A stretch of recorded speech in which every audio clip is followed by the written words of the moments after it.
سورہ البقرہ رکوع نمبر 25 تلاوت الحج أشهر معلومات فمن فرض فيهن الحج فلا رفث ولا فسوق ولا جدال في الحج وما تفعلوا من خير يعلمه الله وتزودوا فإن خير الزاد التقوى واتقون يا أولي الألباب ليس عليكم جناح أن تبتغوا فضلا من ربكم فإذا أفضتم من عرفات فاذكروا الله عند المشعر الحرام واذكروه كما هداكم وإن كنتم من قبله لمن الضالين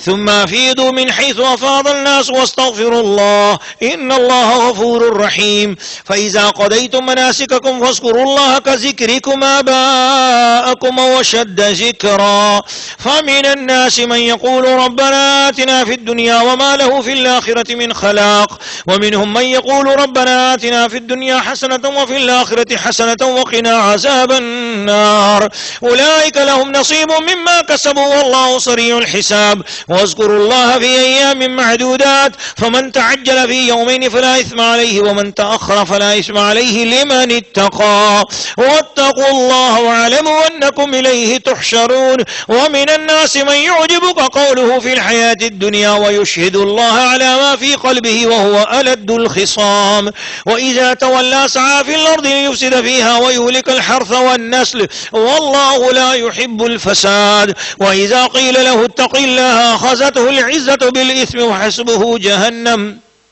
ولبئس المهاد ومن الناس من يشري نفسه ابتغاء مرضات الله والله رؤوف بالعباد يا أيها الذين آمنوا ادخلوا في السلم كافة ولا تتبعوا خطوات الشيطان إنه لكم عدو مبين فإن زللتم من بعد ما جاءتكم البينات فاعلموا أن الله عزيز حكيم هل ينظرون إلا أن يهديه الله في ظلل من الغمام والملائكة وقضي الأمر وإلى الله ترجع الأمور سورہ البقرہ رکوع نمبر 25 ترجمہ کنز الایمان حج کے کئی مہینہ ہیں جانے ہوئے تو جو ان میں حج کی نیت کرے تو نہ عورتوں کے سامنے صحبت کا تذکرہ ہو نہ کوئی گناہ نہ کسی سے جھگڑا حج کے وقت تک اور تم جو بھلائی کرو اللہ اسے جانتا ہے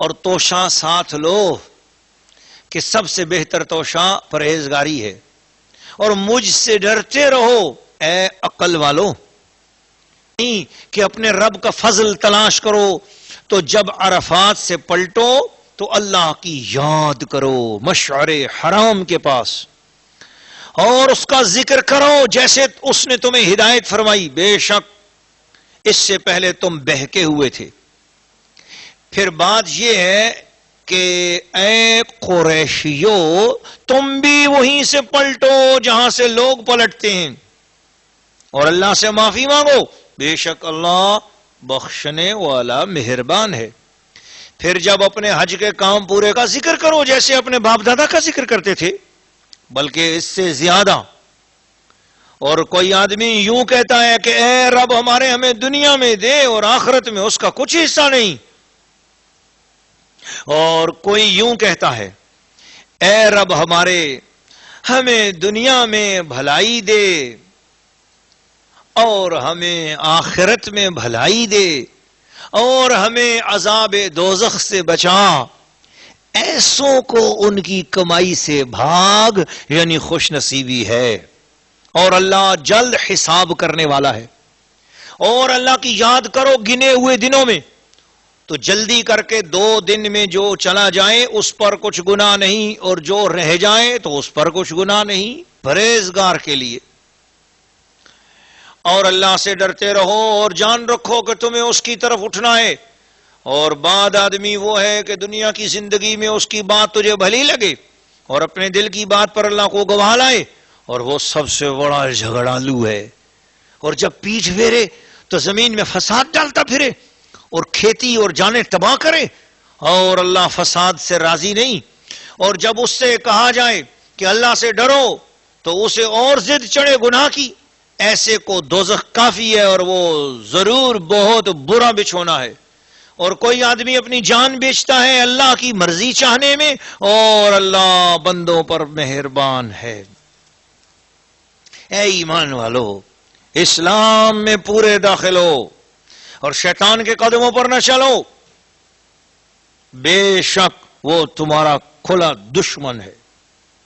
اور اگر اس کے بعد بھی بچ لو، یعنی پھسل جاؤ کہ تمہارے پاس روشن حکم آ چکے، تو جان لو کہ اللہ زبردست حکمت والا ہے. کاہے کے انتظار میں؟ مگر یہی کہ اللہ کا عذاب آئے چھائے ہوئے بادلوں میں، اور فرشتے اترے اور کام ہو چکے، اور سب کاموں کی رجوع اللہ کی طرف ہے. سورہ البقرہ رکوع نمبر 25. تفسیر.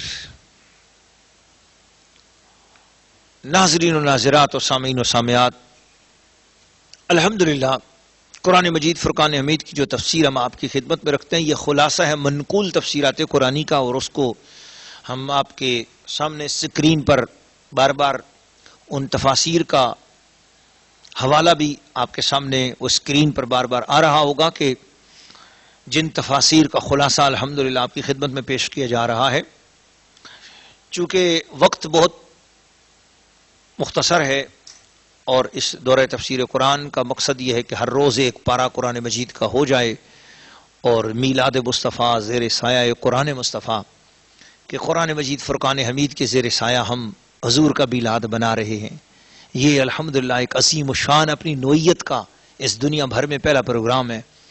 اللہ تعالیٰ کرے کہ یہ آئندہ مساجد میں، مدارس میں یہ طریقہ رائج ہو، میلاد کا مہینہ ہو، لوگ مسجدوں میں بیٹھیں اور قرآن سنیں، قرآن کی تفسیر پڑھیں، اعلیٰ حضرت کا ترجمہ قرآن پڑھیں، مفسرین قرآن، مفسرین اہل سنت و جماعت کے تفاسیر کو پڑھیں، دہرائیں. عورتیں اس رنگ میں میلاد منائیں تاکہ انہیں کچھ ملے. بالکل دور ہوتے چلے جا رہے ہیں ہم لوگ قرآن مجید سے. تو ہم نے ایک کوشش کی ہے، ایک آرزو تھی، اسے پورا کرنے کے لیے ایک ٹوٹی پھوٹی سی ایک عقیر سی کوشش کی ہے. دعا ہے کہ اللہ تعالیٰ ان مقبول بندوں کے صدقے، ان پیاروں کے طفیل، اس پیارے محبوب کے میلاد کے مہینے کے صدقے میں ہماری اس کاوش کو اپنی جناب میں قبول اور منظور فرمائے. حج کے مہینے کی بات ہو رہی ہے تو اللہ پاک نے اس رکوع میں اپنے در کے پھیرے لگانے کی بات کی. الحج اشہر معلومات، حج کے مہینے جانے پہچانے ہیں. شوال کا مہینہ، ذی قعدہ کا مہینہ، اور 10 تاریخیں ذی الحج کی. حج کے افعال انہی ایام میں درست ہیں. اگر کسی نے ان ایام سے پہلے حج کا احرام باندھا تو جائز تو ہے، مگر بکراہت، کراہت ہوگی اس میں. اور فرمایا کہ حج کو اپنے اوپر لازم اور واجب جو کرے تو احرام باندھ کر، تلبیہ کہہ کر، یا ہدی جانور قربانی کے چلا کر یہ حج کو شروع کرے. اور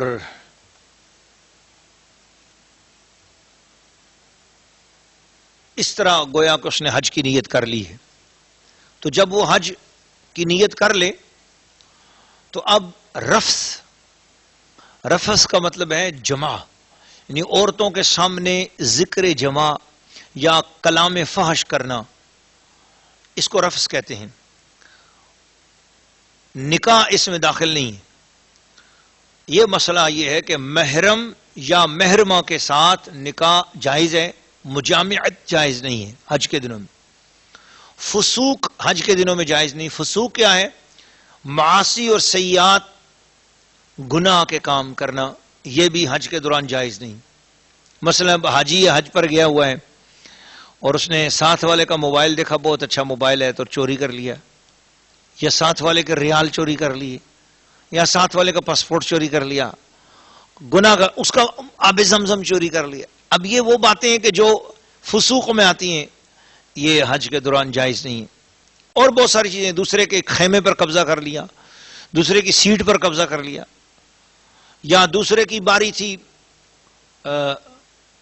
اور کسی جگہ جانے کی اور وہاں جانے کے اس کے باری کے اپنی کھینچ لی، چھین لیا اس سے چیز کو، حق کو.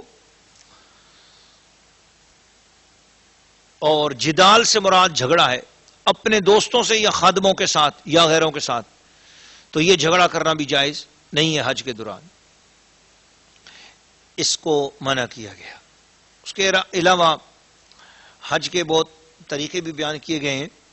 اس میں طریقے حج کا مختصر بیان یہ ہے کہ حاجی 8 ذی الحج کو صبح کو مکہ مکرمہ سے منا کی طرف روانہ ہو، وہاں عرفہ یعنی 9 ذی الحج کی فجر تک ٹھہرے، اسی روز منا سے عرفات آئے اور زوال کے بعد امام 2 خطبے پڑھے.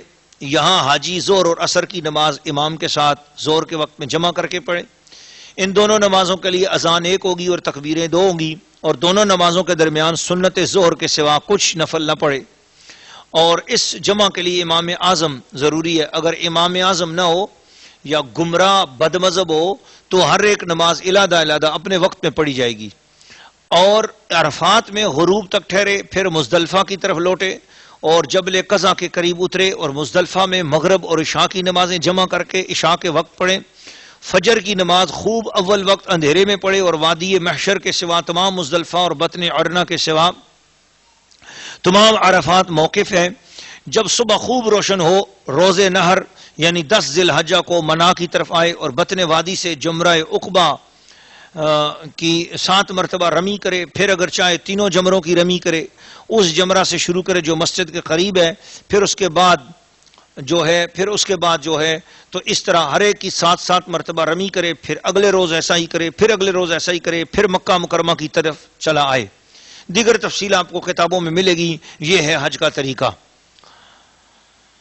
زمانہ حج میں وہ وقت جب جاہلیت کا دور تھا تو لوگ حج کے دوران اپنے باپ دادا کی فضیلتیں بیان کرتے ہیں. میرا باپ ایسا تو میرا دادا ایسا.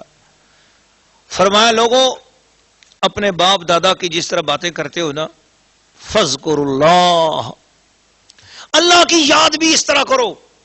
بلکہ فرمایا او اشد ذکرا، اللہ کی یاد اپنے باپ دادا کے ذکر اور باپ دادا کی یاد سے زیادہ بڑھ کر کرو.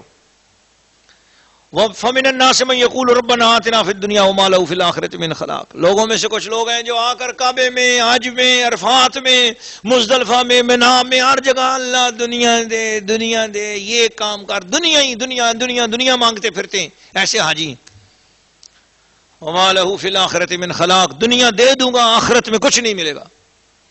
وَمِنْهُمْ مَن يَقُولُ ادب سیکھو، کعبے میں جا کے مانگ رہے ہو، رب سے مانگ رہے ہو، دنیا بھی مانگو آخرت بھی مانگو، دوزخ سے پناہ بھی مانگو. طریقہ یہ ہے وَمِنْهُمْ مَن يَقُولُ رَبَّنَا آتِنَا فِي الدُّنْيَا حَسَنَةً وَفِي الْآخِرَةِ حَسَنَةً وَقِنَا عَذَابَ النَّارِ. اے اللہ دنیا بھی اچھی عطا فرما، آخرت بھی اچھی عطا فرما، دوزخ کے عذاب سے بچا. أُولَئِكَ لَهُمْ نَصِيبٌ مِّمَّا كَسَبُوا، یہی وہ لوگ ہیں جن کو خوش نصیبی ملے گی. تو یہ دعا ربنا آتنا فی الدنیا حسنۃ وفی الآخرۃ حسنۃ وقنا عذاب النار حج کے دوران مانگو. اس کی برکت سے دنیا بھی اچھی ہو جاتی ہے، آخرت بھی اچھی ہو جاتی ہے. اور ویسے بھی یہ دعا مانگنی چاہیے، اس دعا کی بڑی برکت ہے. جس کسی لڑکی کا یا لڑکے کا رشتہ نہ آتا ہو یا اس کا رشتہ نہ ملتا ہو اور پریشان ہو، اور وہ لڑکی یا لڑکا چاہتے ہو کہ جلد شادی ہو جائے اور اچھا رشتہ مل جائے، تو اس کے لیے طریقہ یہ ہے کہ ربنا آتنا فی الدنیا حسنۃ وفی الآخرۃ حسنۃ وقنا عذاب النار کی یہ دعا ہر نماز کے بعد 200 مرتبہ پڑھے. ہر نماز کے بعد 200 مرتبہ یہ دعا پڑھے اور 5 نمازوں کے ساتھ پڑھے تو ایک دن میں 1000 مرتبہ ہو جائے گی. تو 100 دن تک، پورے 100 دن تک یہ دعا پڑھے. یعنی بیچ میں مخصوص ایام اگر آئیں گے تو لڑکی کے، تو وہ ایام بعد میں پھر وہ پورے کر کے 100 دن پورے کرے. تو اور لڑکا جو ہے وہ لگاتار 100 دن پڑھے گا اور اس دعا کو، تو انشاءاللہ 100 دنوں کے اندر اندر ہی، یعنی یہ تقریباً 3 مہینے اور 10 دن بنتے ہیں، تو 100 دنوں کے اندر اندر ہی اس کے لیے اچھا رشتہ اللہ پاک اس کے مقدر کا اس کی طرف متوجہ کرا دے گا، اور یا رشتے والوں کو ادھر متوجہ کر دے گا یا اس کو ادھر متوجہ کر دے گا، اللہ پاک بہت اچھا رشتہ اس کو عطا فرما دے گا۔ اور پھر اس کے بعد اللہ کریم نے یہی ارشاد فرمایا کہ ایمان والو اسلام میں پورے پورے داخل ہو جاؤ، اور یہ بھی فرمایا کہ خبردار کبھی تم اسلام میں پورے پورے داخل ہو جاؤ۔ یہ آیت کریمہ جس موقع پر نازل ہوئی وہ حضرت عبداللہ بن سلام کے حوالے سے ایک بات آتی ہے کہ اہل کتاب میں سے حضرت عبداللہ بن سلام اور ان کے اصحاب حضور سید عالم صلی اللہ علیہ وسلم پر ایمان لانے کے بعد شریعت موسوی کے بعد احکام پر قائم رہے، یعنی شمبا کی تعظیم بھی کرتے تھے، اس روز شکار سے اجتناب لازم جانتے تھے، اور اونٹ کے دودھ اور گوشت سے پرہیز کرتے تھے۔ یہ خیال کرتے تھے یہ چیزیں اسلام میں تو مباح ہیں، ان کا کرنا ضروری نہیں، اور توریت میں ان سے اجتناب لازم کیا گیا ہے، تو ان کے ترک میں اسلام کی مخالفت بھی نہیں، شریعت موسوی پر عمل بھی ہوتا ہے۔ اس پر یہ آیت نازل ہوئی اور ارشاد فرمایا گیا کہ اسلام کے احکام کا پورا پورا اتباع کرو، جو توریت کے احکام منسوخ ہو گئے ہیں اب ان سے تمسک نہ کرو، اب آپ کو شریعت بس شریعت محمدی ہے، اب آپ نے حضور ہی کے دامن میں پناہ لینی ہے بس۔ اب اگر ایک حکم مطلب ہے کہ ایک حکم اگر تورات میں کسی اور طرح ہے اور قرآن میں اور طرح ہے تو تمہیں قرآن کے پیچھے چلنا ہے، تورات کے پیچھے نہیں چلنا ہے، بس پورے اسلام میں داخل ہو جائے۔ یہ وہ اس بات کا جواب پھر دوبارہ آ گیا وہ پچھلے رکوع میں جب یہ بات ہوئی تھی کہ بعد لوگ یہ سمجھتے ہیں کہ جی اگر آج ہم جو ہے تورات پہ عمل کر لیں، انجیل پہ عمل کر لیں تو کیا ہم مسلمان نہیں ہوں گے؟ نہیں مسلمان ہوں گے۔ تورات اور انجیل پر بھی اگر کوئی عمل کرے تو اسلام والا نہیں ہے، اسلام والا وہی ہے جو قرآن پر عمل کرے، اس لیے کہ جو صحیح تورات ہے، جو اصل تورات ہے وہ قرآن میں آ گئی، جو اصل انجیل ہے وہ قرآن میں آ گئی، جو اصل زبور ہے وہ قرآن میں آ گئی، جو اصل صحائف ہیں سارے کے ساری آسمانی کتابوں کا خلاصہ جب قرآن میں آ گیا تو پھر قرآن کے ہوتے ہوئے کسی اور کتاب کی کیا ضرورت ہے اور کیا حاجت ہے؟ اللہ تعالیٰ ہم سب کے حال پر لطف و کرم فرمائے۔